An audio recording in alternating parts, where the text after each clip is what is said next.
Please join me in welcoming Representative Burkett and Chairman Harper-Brown, Phillips, and Pickett. Thank you all for being here. Appreciate it. Good morning. Good morning.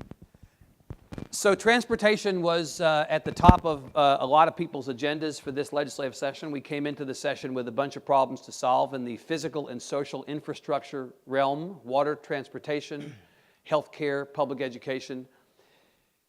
You know, we did okay. We solved some and didn't solve some others. And on transportation, it seems as if the discussion began with a disagreement about how big a crisis we have. And I want to ask you first, as the chairman of that committee, Chairman Phillips, have we overstated or understated this problem? Is it really a crisis that we're facing in transportation? I think it is, and a 50-year crisis. A 50-year crisis. It's not a today crisis. Right. But it's going to be a crisis 5 years from now, 10 years from now, 15 years from now. And it'll be impossible 20 years out, 30 years out. We truly will see industry leave. Yep. We'll see people quit moving here, $1,200 to $1,500 a day. Some people say, well, people a day. Maybe we need to just, some people say, maybe if we don't build any infrastructure, they won't come. They're going to come. It's going to get really bad, and then we're going to see it collapse. So, and the problem that you see 10 to 15 or 50, even 50 years out, Chairman, is that we don't have enough roads, or we don't have the right roads in the right places, or we don't have the right mix. What exactly is it? It's a combination of all of that. Yeah. And remember, we have to replace roads because we use them. So we got to maintain and upkeep the roads we have. You know, but I was pleased this session when TxDOT came out and put a $4 billion amount, basically. Is what it kind of came out to be. I think it's higher than that. It's talking about annual need. And that $4 billion was an annual amount. Yes. In order to? Yeah, to maintain the infrastructure, not at the top level, but maintain and build the infrastructure that we need in the state. And I thought that was good that they came out with some number. It was less than the number that we've been presented before, because I've always believed it's closer to 7 to 9 to do what we really need to do. And that's not talking about rail relocation or dealing with our port infrastructure and other maybe transit aspects of it. That's just to maintain the mobility we have. Yeah. So to me, I'm glad we came up with that number. I think it's a higher number to do what we need to do. Yeah. But it was too high to grasp that amount, and so I think it makes sense they came in. Now it's tangible. And we can say that if the constitutional amendment that Chairman Pickett passed in the last session, or last special session, if that passes, we can say we've got about a quarter of that done, at least in the near foreseeable future. Right. Maybe not long term. Right. Chairman Harper-Brown, let me ask you about that, this idea of the magnitude of the problem. With the water issue, we routinely heard $53 billion over 50 years. That was the set of numbers you heard, amount of money it would cost to implement the plan over 50 years, not knowing, of course, what comes down the road. Technology may cause the time frame to shorten. It may cause the cost to come down. With transportation, it has been harder, to Chairman Phillips's point, to get a handle on exactly what the magnitude of the problem is. I've heard $400 billion over 20 years is what we actually need in this state. I mean, I think people will pluck numbers out of the air. What is your sense of how big a problem it is? Well, I do think it's a problem. I do agree with the chairman that we need to do something about transportation. It definitely needs more funding. I do think, though, that I think that's part of the charge, I would hope, for the interim committee that will be established, is to determine what is the true number, whether it's lower or it's higher. I think the public needs to know that, and I think the members of the Texas Legislature need to know that too, because if you look at the need that every time that they have studied this, they have included every street and road in the entire state of Texas. Right. They don't just talk about the roads that the state is required to pay for. Right. So it exaggerates the number somewhat. So I think justifying the actual need that the state needs to concentrate on is something that we need to do within that committee. Chairman Pickett, the legislation that Chairman Phillips refers to, which you did own or had some ownership of in the last session, will put onto the ballot for voters next November, 2014, an opportunity to fund a little bit more than $1 billion annually this revolving, it's sort of a revolving fund that would, to which or to applicants can apply basically to get access to funds to get projects going. It's a little bit like the water plan. Well, no, it's not. What it is we're asking the public to let us split the money that's coming from the oil and gas production severance tax. Right. After we take off a piece for public education. Right. Currently, all the balance goes directly to our rainy day fund, all of it. But the purpose of this $1 billion or so will be to do what? Well, it would split that in half. Yeah. Half that money will continue to go in the savings account. The other half will go directly into Fund 6. Yeah. And it's going to be put into the current formula funding mechanisms that we have within TxDOT. So the end effect would be the same as getting additional gas tax dollars or additional federal dollars. And projects can be funded as a consequence. So all it does is Yeah. the old adage, it raises all ships. There'll be $1.2 billion a year additional, which is huge because currently, right now, today, the amount of money that's in TxDOT's budget for new construction cash is $1.1 billion. So you're talking about doubling the amount of money. Doubling the amount of money available in cash for new construction. Is it enough, though, to Chairman Phillips? It'll never be enough, but it won't matter. That'll be the case forever and forever and forever. Yeah. What Representative Harper-Brown was talking about, a select committee, and I hope different from those in the past, is really laying out something for the next 10 to 20 years that we know will be available so you can work smarter. Even the commission admitted several years ago, a lot of the monies that were spent over the years were on wasted projects, weren't leveraged correctly. So I think what would help the state of Texas is to know what your budget is. And the largest is always going to be for maintenance because we forget that. And there's people here that sit on their MPOs throughout the state of Texas, and they don't even get to make the day-to-day decision on the maintenance dollars.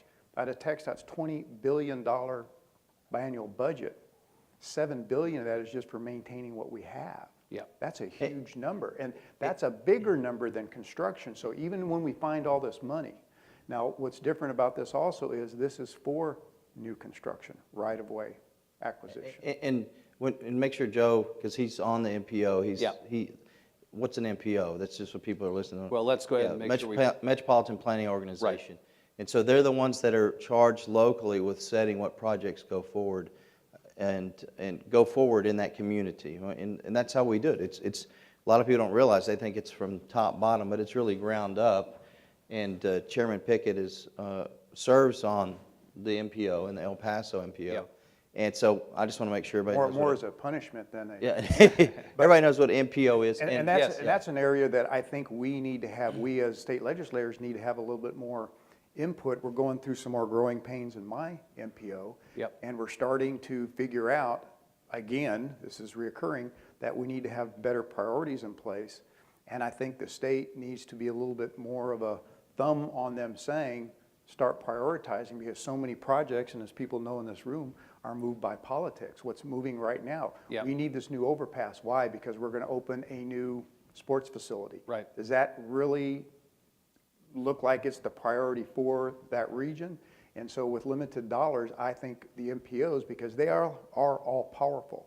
I remind everybody in my community that TxDOT cannot spend any of the federal funds that they get unless the MPO blesses it. So we're all powerful, and yet people don't realize. And I want to jump in again because Linda served on the one in the Dallas-Fort Worth region. Right. And I've got to tell you that this MPO, which I don't know how many members it 43. has. Unbelievable. I say 54, so they always correct it. 43. It's unbelievable, and we have some of their members here. Yeah. If you travel around North Texas, you will see an amazing amount of transportation dollars being spent in construction. That goes to the credit of that local board of 43, you said? 43, it's always mind-boggling to me that they're able to come together and do that. And so we're seeing North Texas is doing an incredible amount of trying to stay up with where we need to go. They are leading the pack as far as I'm concerned. And I have to applaud those that are here, applaud North Texas for doing that. And I never thought it was possible when I first got on the Transportation Committee, and Linda would say, no, this is what they do. It's incredible because they're prioritizing the things and working together.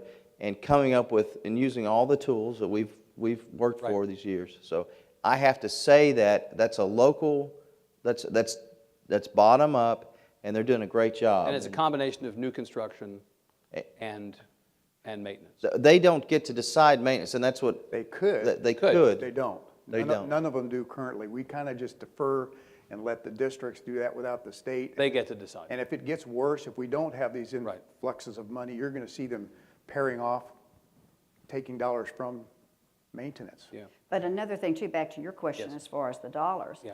One of the problems with that total amount that's due the state is that, and that's why I agree with Chairman Pickett too, every MPO calculates the need differently. Yeah. Every MPO names their roads differently. There's no system throughout the state that sort of sets a formula to say this is how you would calculate. Right. And Representative Burkett, that's one of the challenges with this issue as opposed to some other issues, is that it is inherently a local issue as much as anything, right? It's hard for the state to set policy when the individual municipal authorities are going to have their own set of priorities and their own ways that they execute upon this.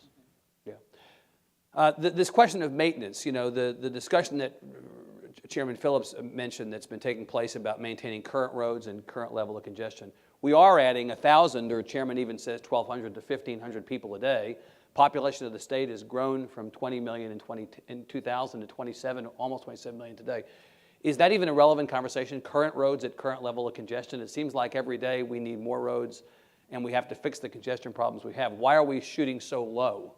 Why is that what we talk about? Current roads, current level of congestion. I think the congestion is very evident here in North Texas. I think it was ironic that half of us who were coming today were talking about problems coming in on the roads. That's right. I heard in a meeting the other day that there's one person moving into the North Texas area every 7 minutes. One every 7 minutes. One every 7 minutes. Now that's into the North Texas area, not necessarily into Texas. Yep. So if you look at that in our area, it's very important that we have it very coordinated.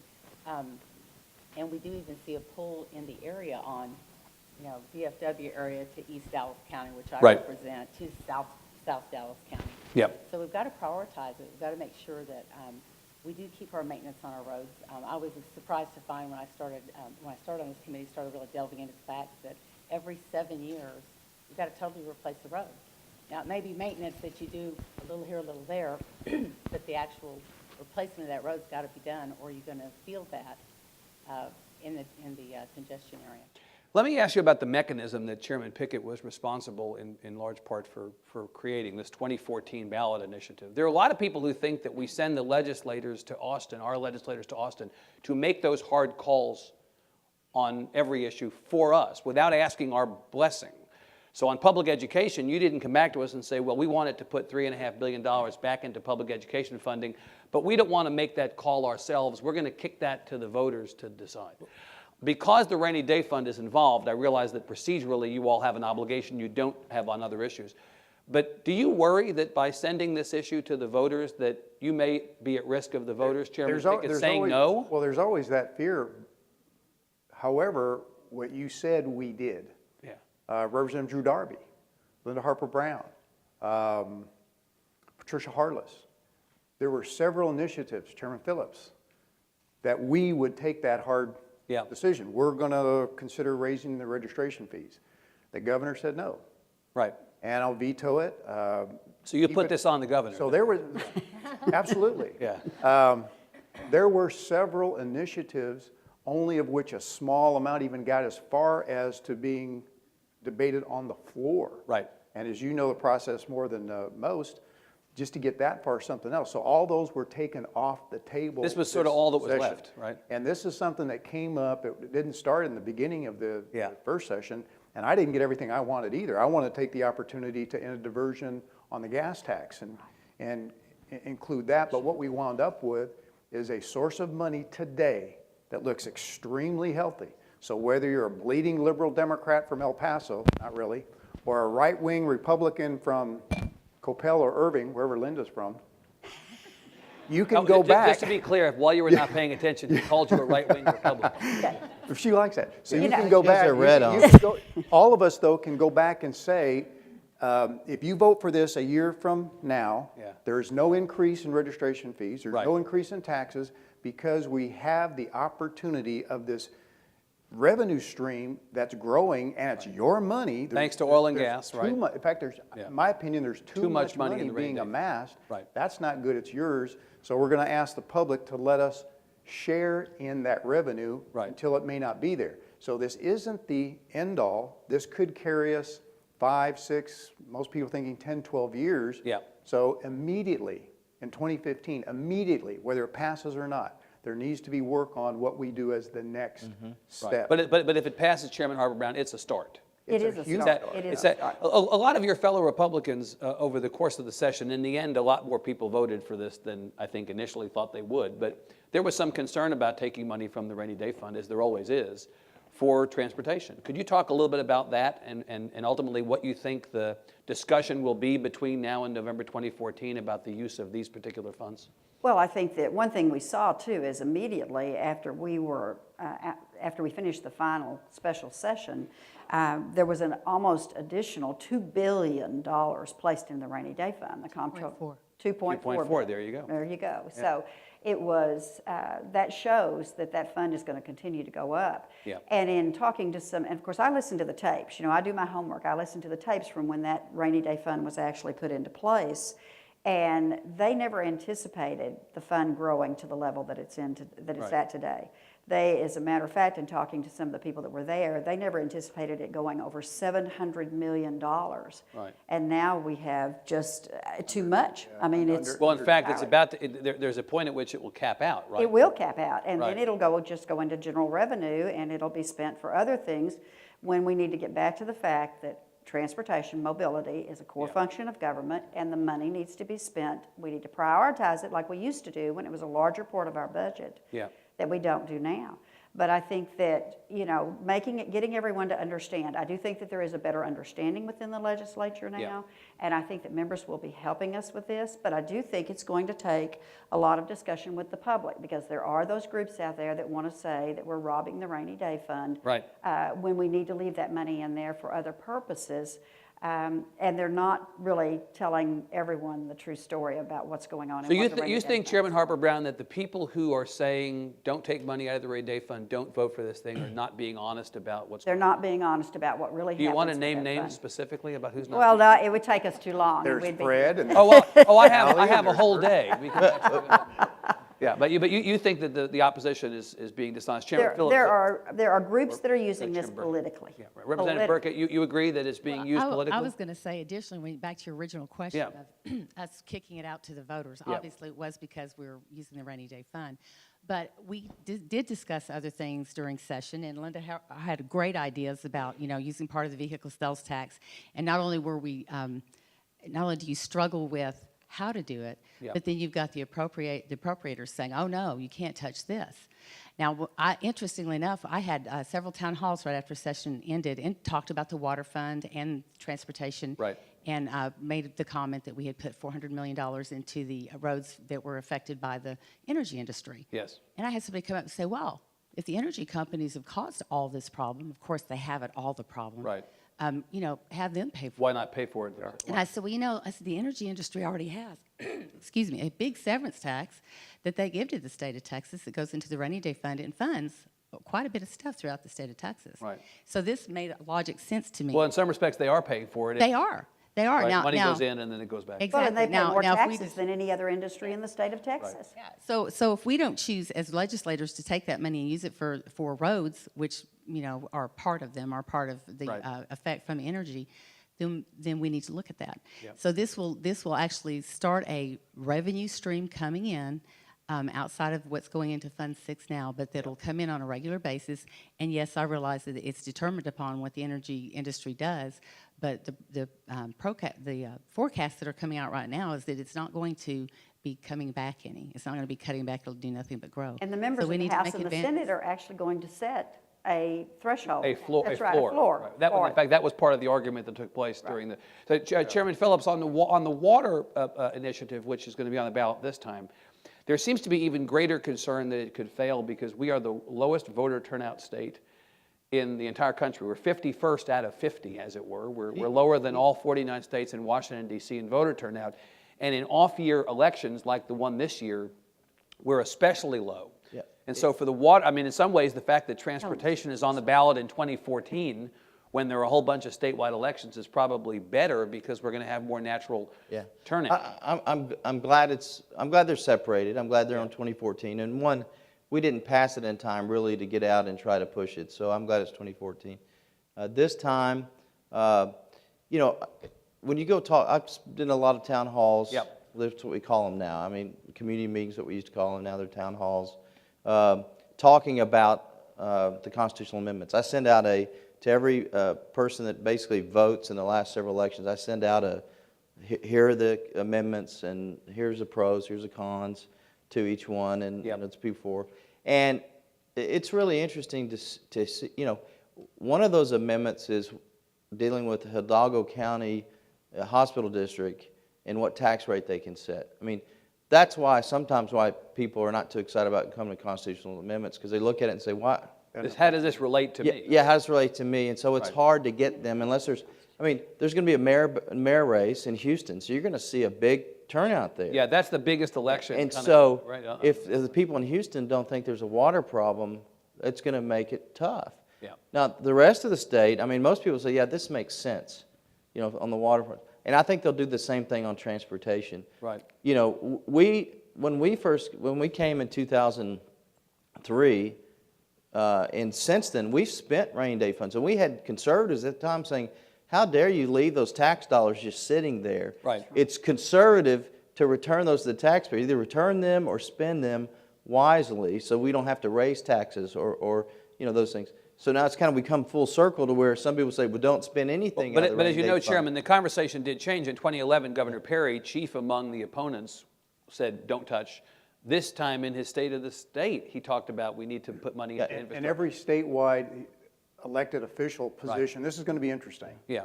Next November, the 6 statewide positions are all up for grabs. 5 Have are new people. have no incumbents, right? 5. Yeah. So every single person on the ballot in November is going to have an opinion on this because they're going to be asked. And we'll ask them, that's right. And it's going to be way ahead of time, so we're going to know by Labor Day of next year what all statewide candidates of both flavors feel about this amendment. It's going to be part of every discussion I think they're going to have.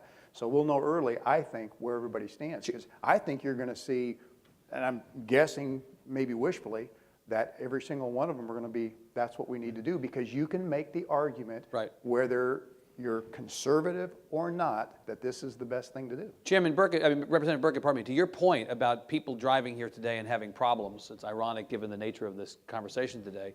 On the water issue, people turn on the tap in their house, water comes out. They turn on their sprinklers on the appointed day, water comes out. They could be forgiven for thinking there's a water crisis. Nobody drives around the state of Texas and doesn't encounter some aspect of this problem. So maybe that's a good thing from the standpoint of this thing passing. And that's what I was just thinking when Chairman Phillips was talking, Pickett was talking, was that I think it's more obvious our transportation needs to the average citizen than the water needs. Well, you know, and I know. And we'll put some extra cones out there a couple of weeks before. You'll just mess stuff up to actually make it. And Detour. One of the commitments, the commitments we made, though, so people understand, is that of that one, we're hopeful to be 1.2 billion. It could be more than that annually.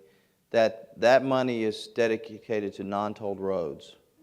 We made sure that's clear because we do recognize that while tolling is going to be a part of continuing Texas dealing with our transportation needs, especially in the congested urban areas. Right. But that there's also, we can get to a fatigue point to where it's too much. And we've got certain places where it's just not toll viable or it doesn't make sense. It's only a solution in certain parts of the state. Right. Right. Yeah, I want to come back to tolling in 1 second. Let me ask Chairman Pickett, though. You know, the folks in the Tea Party I've talked to who are opposed to this will say, you all should have found this money in general revenue. If this was so important, if this was such a crisis, then you should have gone in, done your due diligence in the budgeting process, and cut back on a bunch of wasteful spending and just allocated this money out of general revenue, not dipped into the rainy day fund. Say a word about They're that. absolutely right. Absolutely right. You think so? Absolutely right, if that were true. If it were true.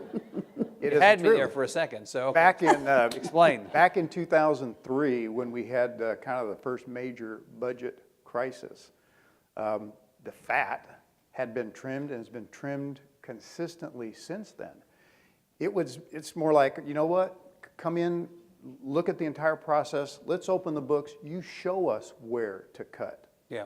And I don't believe it because it hasn't happened to this point anywhere. What do you want to do away with? This is kind of like what we just lived through with the federal government shutdown. People didn't realize, it's not a big deal. We can live through this. And all of a sudden it affected them personally. Do you want us to shut down parks and wildlife? Would you like us to keep the DPS off of the streets between what hours of the day? So where is the money? See, it's easy from the outside to say cut the fat because you get these huge numbers. Right. TxDOT's budget of $20 billion sounds phenomenal. You should be able to do everything with that. When I just said, when you get down to it, there's only $1.1 billion a year for new construction. And how much does an Maintenance. interchange cost? Oh, a $250 million. simple one. But you've got debt service that you pay off of that money. You've got your Right. commitments that you pay off for that money. I know people didn't think it was a math class, but out of the $20 billion, you take almost $14 billion off the table the day the budget passes. And that's in TxDOT's budget. So fine, you show me where it is because you have your representatives there. They're there. Some of them are on appropriations. Right. Ask the questions. You show me where we can cut $4 billion a year Right. and other parts of the budget. The budgeteers will also tell you that we have say of about 11%. Everything else is pretty much dedicated. Is committed, right, yeah. We can't touch that. You want us to, how about we'll cut the public schools? Yeah, well, except for mine. Right. And we want the parks cut, except for my Except for park. mine, right. So Right. it's just not there. Well, And now Chair- now it's healthy exercise to still go through those. Like in the enabling legislation, I wanted TxDOT to have a buy-in because people assume that, and I picked a number that I knew that was something they could do. In House Bill 1, it says TxDOT must find $100 million in savings over the next 2 years. Not funny money. This has got to be Actual real savings, cash. yeah, right. Because it says in there you have to apply this to the debt that we already have. This bleeding liberal can't stand debt. I want to reduce our debt. And so that gives another argument that we're doing exactly what you wanted. We're going to cut the fat. We're going to tell TxDOT, trim Right. $100 million, apply that to the corpus, which also means another $47 million in interest savings. We're doing that Yeah, too. you're already doing it. We're It's doing Still that unable to fund, too. yeah. Chairman Harper-Brown, this is the vexing problem of transportation and other issues as well, the competing worldviews. On the one hand, we don't have a revenue problem, we have a spending problem in the state. That's what you'll hear. But you'll also hear we don't have a spending problem, we have a failure to invest in the future of Texas problem. There are people who would agree with Chairman Pickett that we've tried to cut the budget as much as we can, we've done everything we can, we don't have additional money. But there'll be people who come in behind and say, given the fact that the state is growing, why are we not raising additional revenue? Maybe the problem is not that we have to cut, it's that we just need more money. Are you in the camp that says that we have enough revenue, not just for transportation, but for everything, and don't need to be looking at new sources of revenue? I think first, we have to do those things that the public has asked us to do and that have already been mentioned here this morning. And I think that you have to stop the diversions for transportation, and I think that includes the constitutional diversions. We have to try to clean those up. Then we have to make sure that TxDOT is operating as efficiently as it is. And all of our agencies, not just TxDOT, but all of the agencies are operating as efficiently and using technology to the best of their ability. Right. And then I think that you do that, you pay down some of the debt, and then you can start talking about new sources of revenue. So not yet. Eventually maybe, but not yet. Well, no, I think this interim committee is going to start talking about new sources of revenue. But let me just say, too, that there are certain sources of revenue that I will never be in favor of. For instance? Because gas tax increases. No, even though people say that the gas tax has not gone up in a long time and that as a relative percentage of what we pay, a small increase in the gas tax might not be that. Well, let's talk about that. Because Please, you've heard this before, of course. I have. Yeah. Let's talk about this. Let's talk about some of the initiatives that were on the table. Let's talk about the registration fee. Right. And the fact that the governor said he'd veto it, and I believe that he has. I mean, we know Texas is doing better than every other state, so Right. we don't want to necessarily raise taxes and maybe change the attitude of the companies that are moving here now. Right. But at the same time, to get a dollar amount that would work on the registration fee, it would take $200. Now, how many of you in this audience have one car? Can I see a show of hands for one car? Okay, there's a couple, some of you that just have one. Think about that family that has four. Yeah. Some of them have more than that. $200 per automobile, on an annual registration fee is a lot of money. If you wanted to raise the gas tax, 36 cents a gallon, 36 cents to get enough money. If you want to do the driver's license, $746 or something like that, somewhere in that neighborhood. It's difficult to talk about raising taxes or fees to cover the need that TxDOT has. I think you have to look within the budget first and look at efficiencies. And people have heard me say this before, so anybody that wants to use it in the campaign can, Yeah. but you know, we warehouse people in the state of Texas. We warehouse people. They're very loyal to one another. And while we need a certain number of employees, I'm not saying that we don't use technology to the best of our ability. And because every person thinks they have to touch the piece of paper, because if they don't touch the piece of paper, they won't have a job. Yeah. Then they don't look for efficiencies within government, not as quickly as private industry would do. So I think we have to look at, you know, a wide variety of things Yeah. within the budget, which would help us save some money. Will it be enough? Probably not to do the $4 billion. Then we have to look at other sources. But the gas tax I wouldn't do because it's not fulfilling. It is not a user fee anymore. Cars are too efficient, so even if you raise the gas tax, they're going to go to 50 miles a gallon, so that's not going to help us very much. And then you've got, and you've also got those vehicles that don't use gasoline at all. And what do you do about those? So the gas, and then the federal government takes a certain portion and doesn't return it all back to us on their portion of the gas, I mean, what we give to them. So I just don't see the gas tax being a viable alternative. Let me go to Chairman Phillips for a second. So Chairman, you agree with Representative Harper-Brown, those three things she mentioned, all of which came up, as others did, but those three specifically came up in discussion during the session. Should those be off the table? Well, I'm not one to take anything off the table in proper perspective. Yeah.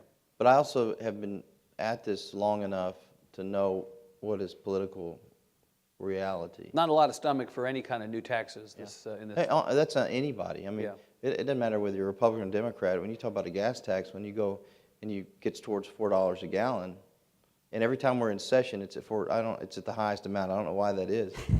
But that's a real challenge, you know. And people, you know, we are the victims of Washington. People see what we do, and they view us in Washington terms. Yeah.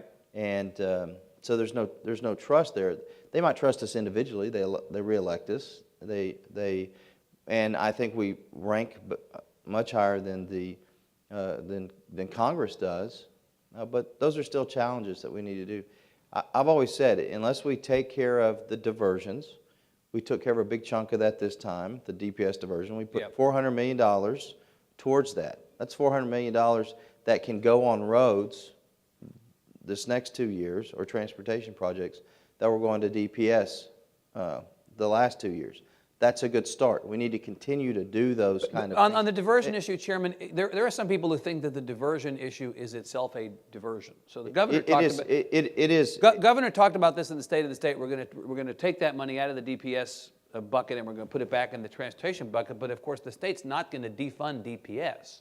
So really, it's a pig and a snake. Well, you know, you're going to have to find that $1.2 million or $1.2 billion, pardon me, again for DPS. Well, that somewhere forces else. the sharpening of the pencil, though, because it's in the way that you attack it from the beginning. When you start in the appropriations process, you've got 200 agencies and all these wants and needs, and the stuff that's important sometimes, or should, is pushed up front. Yeah. You take care of the heavy lifting, and then everything else everybody begs for. That would force that up front, so I'm not so much against that. I think that would be okay if everybody really did it. It's just not new money. If we it's not new money. If we end diversions, that means that we have to come up with it somewhere else. But because you have to go through that exercise, makes you more will efficient. find those efficiencies, and it may not be the total amount, but it's $200 million that you didn't do. And that's what I want to make it clear, because I don't want to go out and say everything's, you know, this is what the House is focused on. Because it's very clear, you have to put it all in perspective. My point is, you can't talk about it all that, you know, I say everything should be on the table. I think anytime you close or foreclose something, it's not smart. But until you take care of diversions, you're not going to have any faith to go to the next step. Yep. Until people have faith in TxDOT, and we've been working with them and rehabilitating them, I think, quite well. These people have helped quite a bit to get us to where there was some trust. They've done some things the last couple of months that kind of we've been a step back, but we're working to address those things.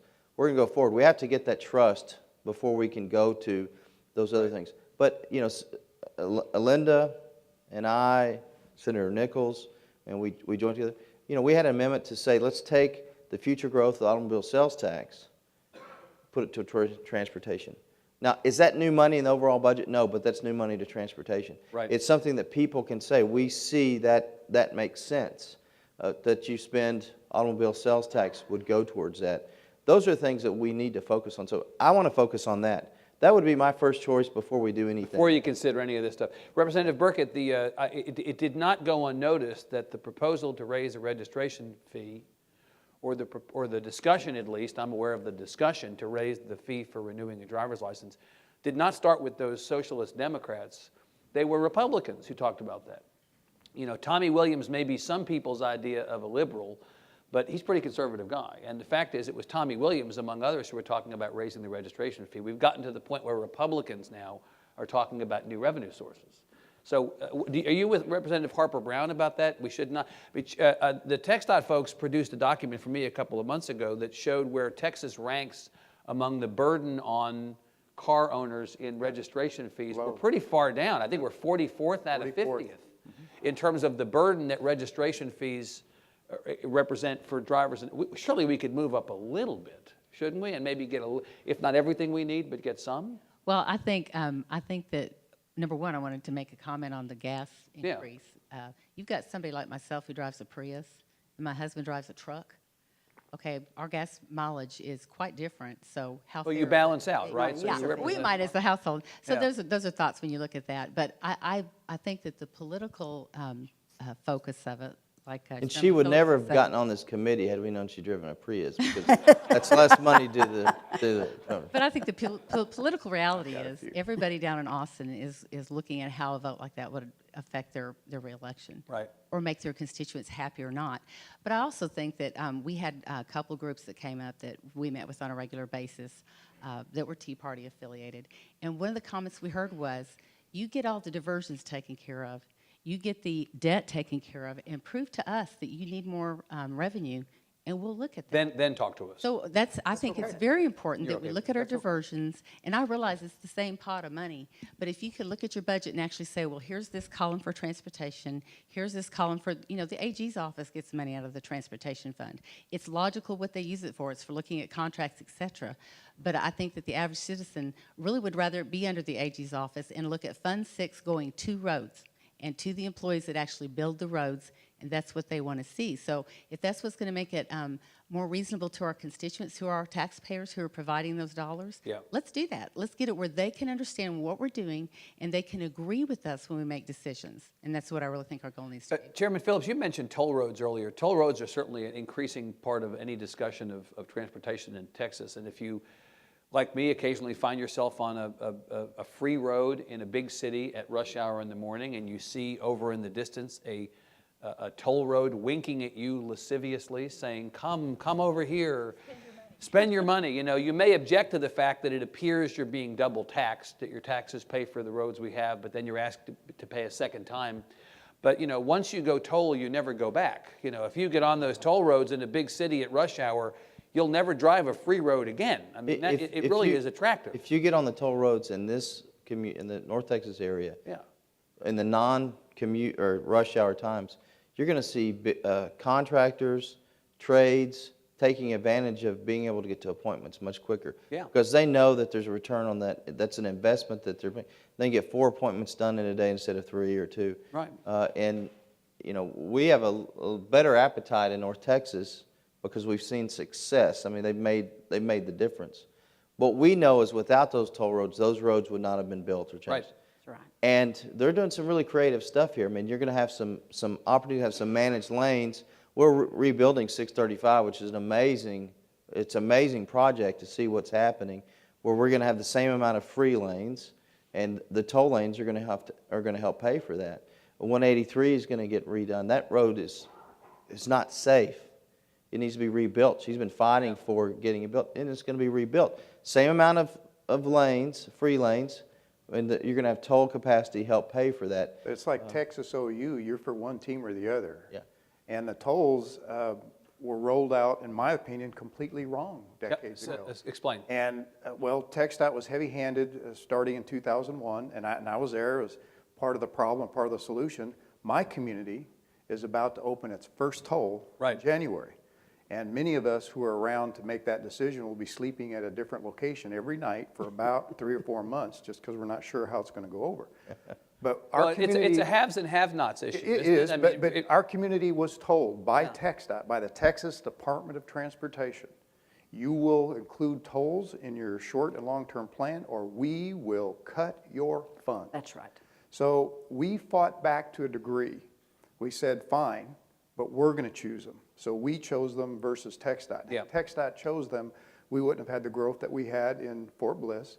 The Department of Defense said because you have the Spur 601 and your desalination plant is the only reason you have the most money being spent on any base in North America. TxDOT wanted to toll that. So we were able to put in a hybrid. Our toll opens up in January. We're the only negotiated one that has a reversionary clause. If it doesn't work within a certain time, it's going to revert to a We're free road. non-tolled road. Yeah. Your gas dollars, thank you, by the way, are helping to pay for that. So even though TxDOT went around the state and divided and conquered by saying create a toll and you get to keep that money instead of going to Austin where it goes into that big, dark, deep hole and who knows where it goes, Yep. you get to keep it. So it sounds good, this is my fair share deal, my fair share, but the majority of the toll roads throughout the state of Texas haven't been toll viable, and all of us are paying for those toll roads everywhere. What I'm getting to, and some people here aren't going to be happy with that, there should be a % off the top that goes into the state coffers for all of transportation, including my community. If someone said, well, it's good for everybody, good for you too, sure, we'll negotiate that. No state does it like Texas. Most DOTs operate all the tolls, and all the tolls go into the state. Where they were generated from does get the lion's share, but in El Paso, we have a project that's about a second phase. It's going to be $800 million. Yeah. It's nowhere near toll viable, but Cindy and Larry are going to help pay, along with Linda Harper-Brown, for that $800 million. The tolls will never be enough to pay for it. Now, the tolls that we are going to collect will help for that all-important maintenance budget. Yeah. But because that's how it was rolled out, it's almost impossible to change. But everybody makes the decision now about it's my money, I'm keeping it, you can't tell me what to do with it, even though 90% of the money I got for construction came from all of the state of Texas. I want to just disagree a little bit with something you said too, though, is when you talk about haves and have-nots, and once you take a toll road, you won't, you always take the toll road. Because that is something that we have said, we want there to be free lanes and free capacity. Right. And we want to make sure that they have another route that they can take and can choose to stay in that congestion. But when you go back again to how do you come up with the revenue, right now a toll road is a choice. You have a choice. I drive all the time. The Yeah. cars that I drive, the maintenance, I don't get an extended, the warranty never lasts past a year because I drive so many miles. Right. But I don't always get on a toll road. It's just what the time of day, and if I know it will. But you acknowledge it's possible to be addicted to the freedom that those toll roads provide. I guess No I guess law enforcement, no speed limits. Yeah, that's pretty cool. I don't know. What toll roads are you driving? Because 130. mine have law enforcement. I have to slow I think down you on can go those. north of Austin on 130 at They about can't- 85 miles an hour, That has right? been, and it's early, give them time, but that's been pretty much, if it was a business that you're opening, it would have been considered a disaster and a failure. It just isn't working. They're trying to get more people over, they still haven't been able to, Even though I-35 is pretty congested, you can still get between Dallas and Austin or Austin and San Antonio. I mean, the speed limit It's is faster. not what's posted, it's what you better go. You can go 80, 85 miles an 85 hour miles an between hour. Austin and... But my Represent- point yeah, is, it's a choice. It is a choice It is to a get on a toll road. And if you raise the gas tax, it's not a choice if you're going to drive the car. So even there, your have-nots would be paying more without a choice. Representative Burkett, let me shift the conversation from tolls to high-speed rail. Commissioner Fickus from Tarrant County is here. He'll be on the next program, and he is one of the advocates for high-speed rail in this state. We're hearing increasingly about high-speed rail. Again, I fantasize about the idea of being able to be on a high-speed rail corridor from Austin to San Antonio or Austin to Dallas with Wi-Fi, hopefully, being able to get work done as opposed to being in the car. It's taken a long time for the discussion of high-speed rail to get to the point that it is now, where we're actually saying maybe it's not fantasy, maybe it might actually happen. What do you think are the prospects for something like this happening in our lifetimes? I think with the population growth that we're anticipating, it's something we're going to need to look at. Now, 5 years ago, even 3 years ago, if you'd asked me, and I thought, it's not going to take off in Texas. People like their trucks, they like their cars. I did an internship in Washington, D.C., and the thing I missed the most was my vehicle. But Linda made a very, I thought, wise observation the other day. She goes, what do? Do you put concrete everywhere? So we need to look at ways that we can move our folks. Yeah. And some people are very open to mass transportation, some are not. Again, my other concern was the cost of high-speed rail. It's quite, per mile, it's astronomically more than a road. But can we move more people that way? If you have a rail that you've got, the count of the riders is just astronomically low, you're not getting your biggest bang for your buck. But again, then we have to look to the future. Yep. It might start low, it might really grow. So I think it's something we're going to need to incorporate. Again, comes the issues of what do you do about eminent domain? And there have been talks about using railways that are not being used right now or have very little use at all, yep, and combining with that. So it's going to be, I hate to use this cliche, but part of the toolbox. And we're going to need to look at everything, put everything on the table that we have to face our transportation needs and pick what's going to be the best for Texas. But one thing about right-of-way is that rail takes much less right-of-way than a road does. Yeah. And if you elevate, someone that has open land has cattle, they can still feed under that rail. And let me ask you this, because some people always talk about the high cost of rail and mass transit. Do roads pay for themselves without the toll? Do they pay for themselves? Not as if roads are free. No mode of transportation pays for itself. But it's still going to be a mixed bag. It was a sacrifice for me to leave my truck at home and not drive here today. I hope you realize that. I didn't want to add congestion onto the streets, so. Thank you. I took an airplane. But the light rail that's been described is the same thing in my mind when people ask me about it. I said, just think about taking an airplane. You may be able to get from Austin to Dallas or Dallas to Houston, but it's going to be like taking it, you have to get somebody to give you a ride there or get to the station, and yep, wherever you're going, you've got to get from there. So if there is something that is all-inclusive that gets you close to those other connections to mass transit that'll get you to all the other places you need to be, it'll be just like duplicating air travel. And no one's going to do ones like El Paso. We talk about it all the time. We'd like to have high-speed rail from El Paso to Dallas, from El Paso to Houston. But the numbers aren't even going to Right. The reality is, Chairman Phillips, if this is going to happen, it's going to be Dallas to Houston or it's going to be Austin to San Antonio. It's going to be the more heavily traveled. Well, it's going to be the triangle. Right. But and then another need, we have to get our constituents to do the buy-in. I live in a district where we don't even have DART in Mesquite. It's been voted down twice. But in Rowlett, they just recently opened a light rail out there, and they're very excited to have it and see the benefit of it. So we need to communicate the information to our constituents. You very kindly fed me a line for the last question before we go to the audience. I'll ask Chairman Phillips about that, and that's local control. We had an election cycle last time in which the citizens of San Antonio were given the opportunity to raise their sales taxes to pay for pre-K. We had an election in Austin where the citizens of Travis County were given the opportunity to raise their taxes to help pay for a medical school, local control. Senator Corona of this area has been a big proponent for a long time of, on the transportation side, giving voters the opportunity to go up or down on various projects. That seems like an inherently Republican idea. Give local control to people. Keep power out of Austin or Washington, let people back home make those decisions. Chairman Phillips, why are we not moving in that direction more for transportation? If San Antonio can vote up or down on pre-K, if Austin can vote up or down on a medical school, why shouldn't communities around the state be given the chance to raise their taxes if they want to help pay for some of these things we're talking about?